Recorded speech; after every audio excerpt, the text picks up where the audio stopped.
Hello and welcome to my channel. My name is Reshama, and today I'm going to be talking to you on 8 steps that every single Christian should follow. Now, I am married, happily married, but there was a time when I was single, and these are some things that helped me that I would like to share with you that can help you on your journey. So, the first thing is letting go of any emotional baggage. And you may ask, what is emotional baggage? Well, that can be unforgiveness, low self esteem, bitterness, anger, unforgiveness, all those things that you may have experienced, maybe from trauma, abuse, some type of relationship, something that happened to you in your childhood. It's very important that you deal with those issues, because if not, you will find them surfacing in your relationship. And that is something that you don't want to bring into your relationship. So it's very important that you deal with those things, deal with the hurt, deal with the pain. Yes, it's uncomfortable, but sweeping it under the rug is not going to solve the problem. Not dealing with the issue is not going to it's not going to solve the problem. You have to deal with the emotional baggage. If not, it will cause turmoil in your relationship. And you want to come into your relationship whole, not half. And you're not looking for your significant other to save you or to make you whole.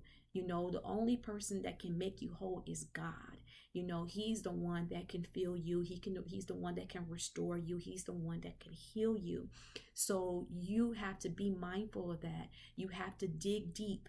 That means that you have to go in areas that may be uncomfortable, and I will talk about this further, but that may look like, talking to someone, going to therapy. I mean, whatever it takes, but do not bring that into the relationship, okay? So the first thing is letting go of the emotional baggage. Now, the second thing that I want to talk to you about is being physically fit. We have to be very careful of our eating habits, especially the older that you get. I mean, every day our body is deteriorating. However old you are, you want to be mindful of what you're putting inside your body. You also want to make goals for yourself. Have an accountability partner. Start off with having great goals, and great habits, because these habits will carry on in the relationship. Sometimes we can take advantage of our youth and just eat whatever we want to eat, do whatever we want to do, and we're harming our body. We have to take care of our body, and God has given us this body. We have life. We are able to breathe in and breathe out. Take care of what God has given you. So again, find an accountability partner, join the gym, go for a walk, drink water, okay? Drink plenty of water, but just and be in contact with your doctor. Go get your physicals.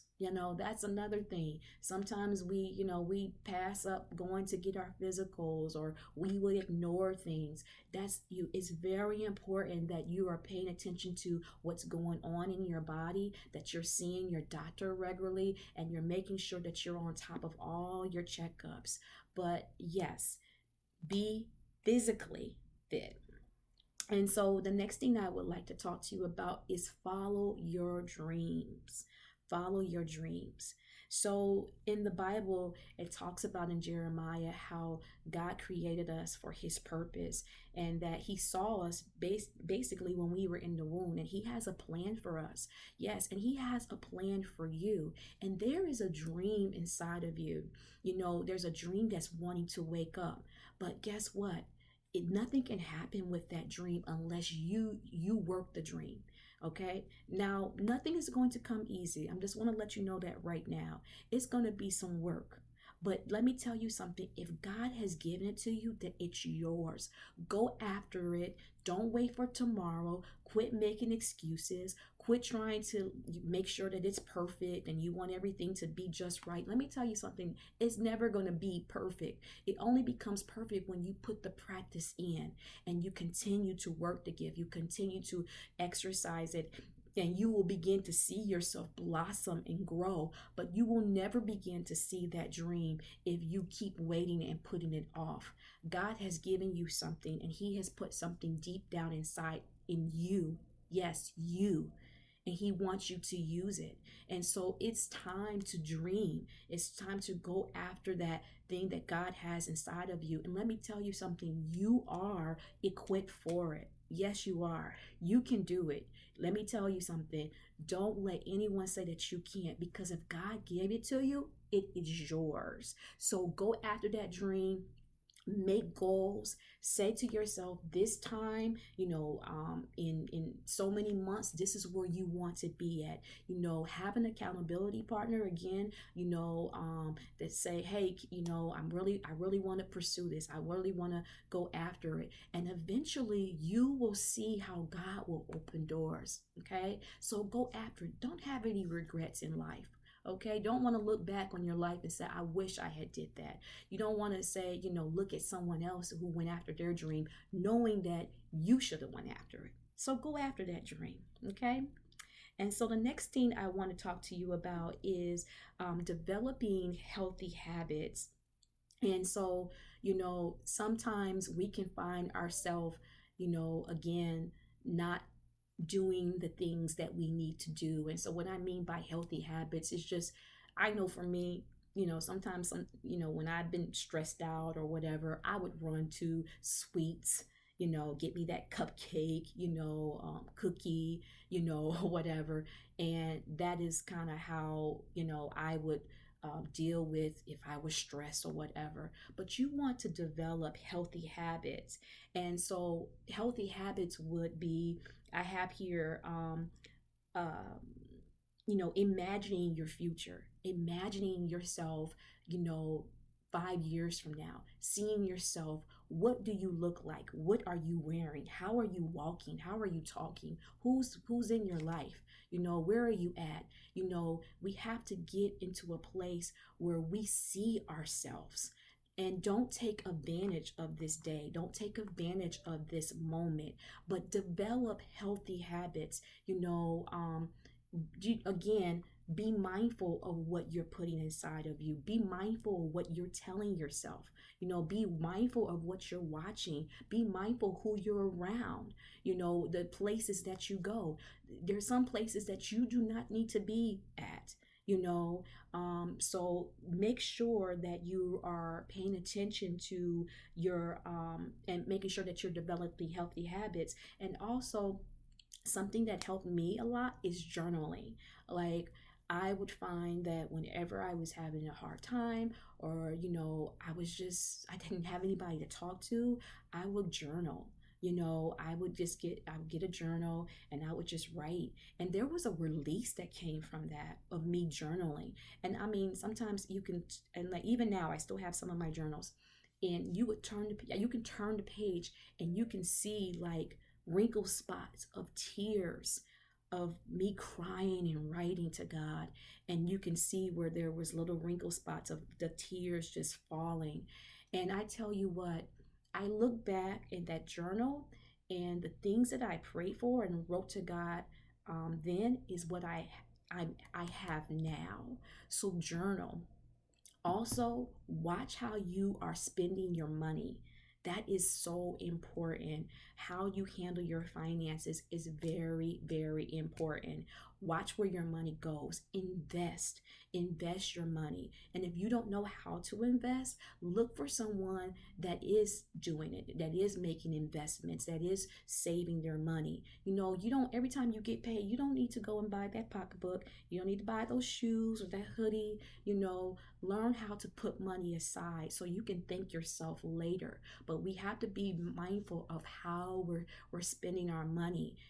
So you want to develop healthy habits when it comes to that. And so the fifth thing is making time for family and friends. Sometimes, we can be on the go and we're passing, each other by and, hi and bye. But it's very important that we make time for our family. That means that, we're eliminating some screen time. We're eliminating some time from Facebook and Instagram and TikTok and TV, and we're just having a conversation.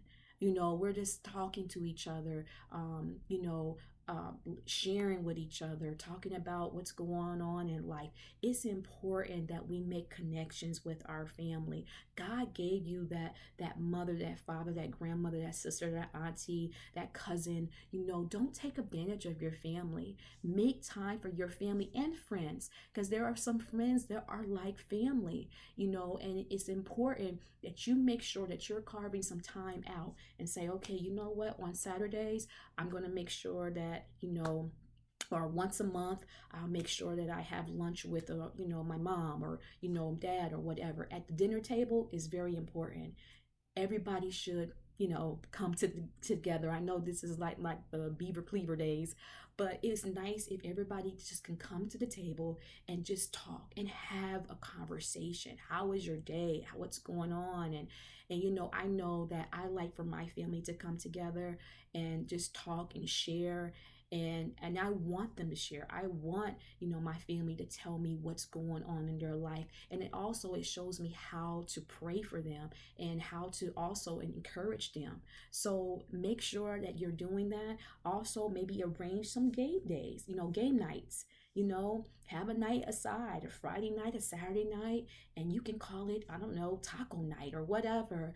And you get a game, and you can bring the old school games out. Like I'm talking about Connect Four and Monopoly and Uno or whatever, or Bible trivia, and just sit around and just play games and just enjoy each other. Cook, sing, just enjoy and make time for your family, okay? So that's number 5. And number 6 is seize the moment. So this time, this moment right now belongs to you. What are you going to do with it? What are you going to do with it? I talked to you before about, not taking this time for granted. You can't get tomorrow back, but today you can do something with today. And everything matters. Every little step, every little step leads to the bigger step. So don't discount the steps that you're making, but seize the moment. Don't, again, like I said, don't wait for tomorrow, but act now. Act now. And when I also talk about seize the moment, it's also be grateful. Sometimes we're so much in a rush for the next thing. We want the next thing. Oh, we get something and now we're still wanting more and we're never satisfied. What is God doing in your life right now? What is God doing in your life right now? Seize that moment. Thank God for the little things. Thank God that you can hear. Thank God that you can see. Thank God for whatever you have, because there is someone that doesn't have it. So it's very important that we are taking time and that we are seizing our moment. We're going outside.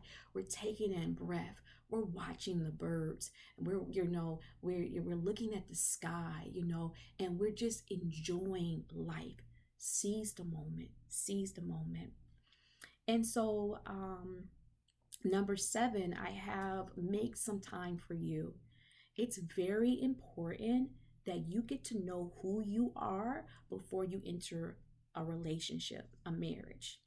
And, no one can define you. No one can tell you who you are.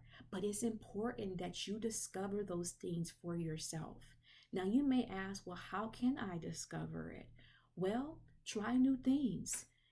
Get involved. Put yourself out there. Find different things that you might be interested in, hobbies, photography, a cooking class. Get to know some things that you may like. It opens up, and you'll see, like, you'll find yourself growing, and you'll find yourself learning more about yourself. You'll find yourself discovering who you are. And don't wait for someone to buy something nice for yourself. Okay? If you want something nice for yourself, then you go out and buy it. If you want that bag, go buy that bag. If you want flowers, go buy the flowers. If you want to go see a movie, it's okay if you go by yourself. Learn to appreciate you and being by yourself. You know, sometimes some people like they feel like they need to have somebody around them and they don't even know who they are. Get to know you, get to know what who you are and what you love. And I already mentioned journaling. I like I said, that helped me so much to discover who I am. But find out who you are. Discover, hey, if you can travel, hey, travel. Be safe. Be safe. Don't be just going anywhere now, but be safe. Especially by yourself. Make sure you let somebody know, like, hey, I'm gonna be here. This is the address. But be safe, okay? But just enjoy being you. Enjoy being by yourself. Love yourself. Love yourself. And my last point is number 8, and is establishing a relationship with God. Let me just tell you, God has such a great plan for you. And sometimes we're always looking in all these directions, trying to find out what our plan is, what our purpose is. You want to know what your purpose is? Spend time with God. Spend time reading the word. Spend time in prayer. Spend time in fasting. And fasting is, making a sacrifice from refraining for something that you may love, like such as, TV, or food. You can say, okay, I'm going to go on a fast from 12 midnight to 3, and that time that you're fasting, that you're just reading, you're reading the word, whatever, but you have to go what works best for you. And also you want to make sure that you can consult your doctor, especially if you're on medication. But give your best to God. Spend time with Him. He will show you, He will direct you, He will order your steps. You want a strategy, He has it. You want to know a plan, you want to know your purpose, He will give it to you. There is so much in the Bible. Let me tell you, there is so much information that can help you with this thing called life. And I'm telling you, building a relationship with God is the best decision that you can ever make. And I encourage you on today to do that. Get rooted in God. Get rooted in God. And I'm telling you, I promise you, everything else will flow. Doors will open. God will continue to direct your path. And I'm telling you, you will see such a difference in your life. Amen. So those are my 8 steps. I hope that you enjoyed this video. If you did, please like the video and share. I plan to continue to share videos with you, and I'm just going to be myself, Reshma. But my purpose is to help you fulfill your purpose. Okay, so have an amazing day, and I will talk to you soon. Okay, all right, bye.